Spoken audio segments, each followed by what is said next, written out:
Bismillahirrahmanirrahim. Assalamualaikum warahmatullahi wabarakatuh.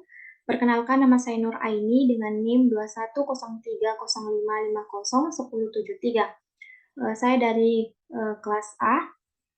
Nah, di sini saya akan membahas mengenai jurnal yang berkaitan dengan defisiensi vitamin A, di mana jurnal yang saya ambil yaitu jurnal nasional dengan judul Pemberian Vitamin A dengan Kejadian ISPA atau Infeksi Saluran Pernapasan Akut bagian atas pada balita di Puskesmas Satelit Bandar Lampung.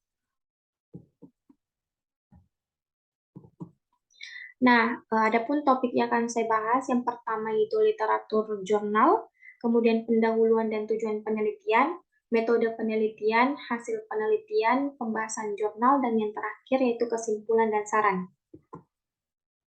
Nah, adapun topik yang pertama yaitu literatur review, yang dimana jurnal yang saya ambil yaitu jurnal Wellness and Healthy Medicine.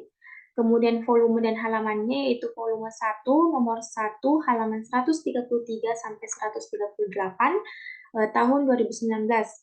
Dan jurnal ini ditulis oleh Asna Tarigan, Celine Grace Sita, dan Wahyu Noviandi. Nah, adapun pendahuluan dari jurnal ini, yang dimana infeksi saluran pernapasan akut atau ISPA merupakan penyakit yang hampir ada di semua negara di dunia dan banyak diderita oleh balita. Menurut WHO tahun 2009 menyebutkan bahwa infeksi saluran pernapasan akut merupakan penyebab utama kematian pada bayi di seluruh dunia. Angka kematian akibat ISPA pada balita mencapai 2 juta per tahun, dan ISPA merupakan penyakit yang menduduki peringkat pertama di negara berkembang, yaitu sekitar 94,6 juta jiwa atau 6,3% dari total populasi. Kemudian, balita yang tidak mendapatkan vitamin A 2 kali per tahun mempunyai atau memiliki resiko yang lebih besar terhadap kejadian ISPA pada balita dibandingkan balita yang mendapatkan vitamin A 2 kali per tahun. Nah, pemberian suplemen vitamin A pada balita diperlukan untuk meningkatkan daya tahan tubuh anak dari penyakit. Perlu diketahui bahwa kekurangan vitamin A dalam tubuh yang berlangsung lama dapat menimbulkan masalah kesehatan yang berdampak pada meningkatnya resiko kesakitan dan kematian pada balita. Kemudian topik kedua yaitu tujuan penelitian. Tujuan penelitian ini yaitu untuk mengetahui hubungan pemberian vitamin A dengan kejadian ISPA pada balita di Puskesmas Satelit Bandar Lampung. Nah, yang ketiga yaitu metode penelitian. Nah, penelitian ini merupakan penelitian non-eksperimental dengan desain case control atau retrospektif,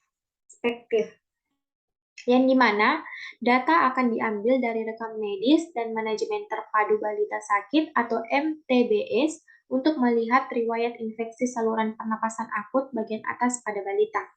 Nah, di sini populasi penelitiannya yaitu anak yang mengalami infeksi saluran pernapasan akut bagian atas sebagai sampel dan anak yang tidak mengalami infeksi saluran pernapasan akut bagian atas sebagai kontrol.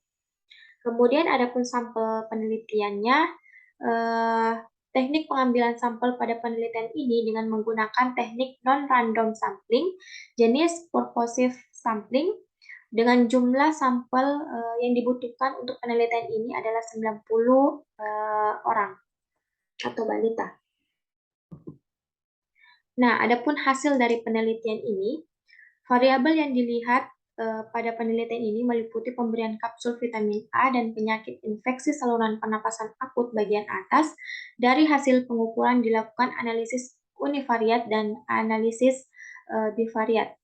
Nah, bisa kita lihat pada tabel 1, distribusi frekuensi pemberian vitamin A di Puskesmas Satelit Bandar Lampung.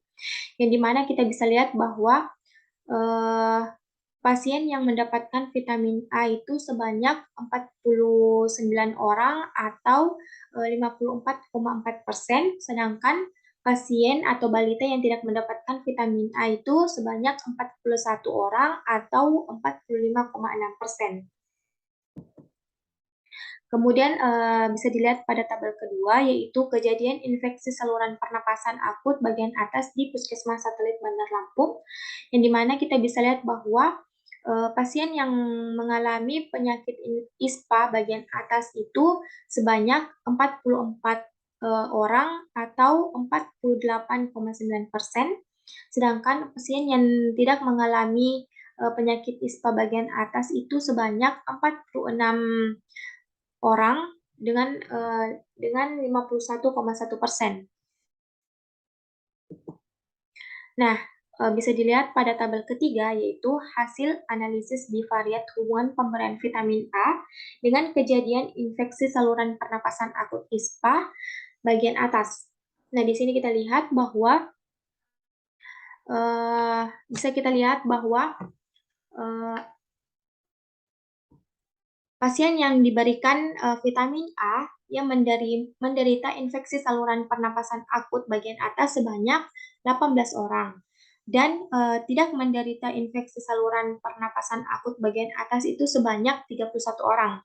Pada pasien yang tidak diberikan vitamin A, penderita infeksi saluran pernapasan akut bagian atas itu sebanyak 28 orang dan yang tidak mendapatkan vitamin A itu sebanyak 13 orang dengan nilai P yaitu 0,003, yang berarti ada hubungan yang bermakna antara pemberian vitamin A dengan kejadian ISPA atau infeksi saluran pernapasan akut.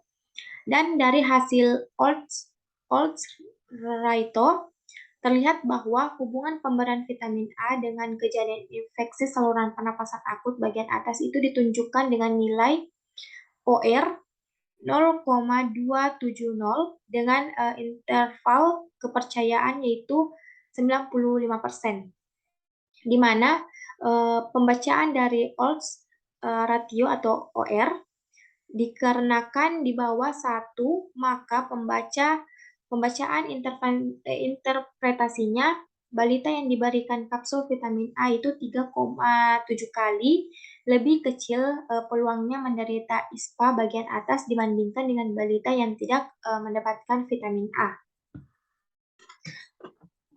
Kemudian adapun pembahasan dari jurnal ini yaitu dari hasil penelitian ini menunjukkan bahwa proporsi kejadian infeksi saluran pernapasan akut bagian atas pada balita dengan episode 3 kali per tahun atau lebih pada balita yang tidak mendapatkan vitamin A 2 kali per tahun adalah lebih besar dari pada balita yang mendapatkan vitamin A 2 kali per tahun. Dari analisis bivariat menyatakan bahwa terdapat hubungan yang bermakna antara pemberian vitamin A dengan kejadian infeksi saluran pernapasan akut bagian atas pada balita, yang dimana balita yang tidak mendapatkan vitamin A itu mempunyai risiko lebih besar dibandingkan yang mendapatkan vitamin A. Nah, menurut Simoes et al. Tahun 2006 menyatakan bahwa rata-rata serangan infeksi saluran pernapasan akut per tahun pada balita adalah 3-6 kali. Hasil penelitian ini juga sejalan dengan penelitian yang dikatakan oleh Grubesic and Selwyn yang menyatakan bahwa di Nepal pemberian vitamin A itu 2 kali per tahun memang menurunkan resiko terkena infeksi saluran pernapasan akut pada balita. Nah, balita yang mendapatkan vitamin A 2 kali per tahun mempunyai resiko infeksi saluran pernapasan akut yang lebih rendah dibandingkan dengan balita yang tidak mendapatkan vitamin A 2 kali per tahun. Kemudian pada penelitian ini yang dilakukan di Puskesmas Satelit Bandar Lampung, penelitian mendapatkan jumlah anak yang terkena infeksi saluran pernapasan akut bagian atas lebih sedikit dengan memiliki riwayat pemberian vitamin A 2 kali per tahun. Faktor penyebab balita masih bisa karena infeksi saluran pernapasan akut bagian atas dikarenakan usia balita adalah usia yang masih rentan terkena infeksi. Lalu intensitas kontak dengan penderita infeksi saluran akut bagian atas yang ada di sekitar balita tersebut seperti orang tua, keluarga, teman sebaya. Nah, selain itu bisa dari teknik dan cara pemberian kapsul vitamin A. Kapsul vitamin A yang telah diberikan tidak tertelan anak 100% sehingga menyebabkan dosis yang masuk kurang sesuai untuk mencegah terjadinya infeksi saluran pernapasan akut bagian atas. Nah, adapun topik yang terakhir yaitu kesimpulan dan saran yang dimana terdapat hubungan bermakna antara pemberian kapsul vitamin A dengan kejadian infeksi saluran pernapasan akut bagian atas di Puskesmas Satelit Bandar Lampung. Dengan demikian dapat dikatakan bahwa pemberian vitamin atau kapsul vitamin A 2 kali per tahun dapat mengurangi resiko kejadian infeksi saluran pernapasan akut bagian atas pada balita. Fungsi dari kapsul vitamin A itu sendiri salah satunya adalah untuk defisiensi sel. Nah, mungkin itu saja yang sempat saya sampaikan. Lebih dan kurangnya mohon dimaafkan. Wabillahi taufiq wal hidayah. Wassalamualaikum warahmatullahi wabarakatuh.